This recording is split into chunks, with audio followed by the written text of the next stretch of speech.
দুই ছাওয়াল দুই কাকালে তুলেছি, পরে একটা নামাই দিছি, ওকে নামাই দিছি দিয়ে আমি সামনে হেঁটে গেছি। আমার পোলাটা পিছে পিছে যাচ্ছিল, যাতে লাগে পিছলা পড়ে গেছে। আমি পিছে ঘুরে তাকায় দেখছি ছাওয়াল আমার মা মা করে ডাকছে। আমি পিছে ঘুরে তাকায় দেখছি ছাওয়াল নাই, গর্তের থেকে মা মা করে ডাকছে।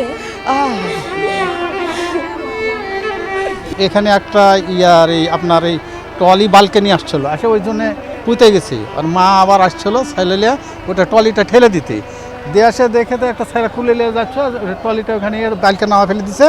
ট্রলিটা নিয়ে আসে ছেলে একটা কুলে, আর একটা লিয়া একটা ছোটো ছেলে আর ছোট ভাই কুলে আছে, আর মাঝলা ভাইটা এই গর্তের ভিতরে পিছলে পড়ে গেছে। মায়া দেখে তার ছেলে না, এখন গর্তে থেকে মা মা করে ডাকছি, এটুকু শুনছে আর কি। হিরন আরও মিনারেল ওয়াটার মাত্র 50 পয়সায় প্রতি লিটার।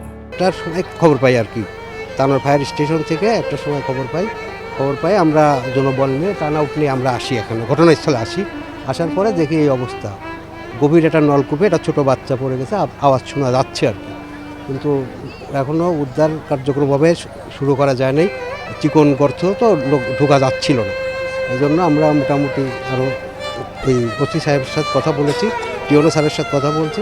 এক্সকাভেটর লাগলে সাইডে হয়তো গর্ত করে তারপর উদ্ধার করা যাবে। আমরা উদ্ধার কার্য এখনও শুরু করতে পারিনি।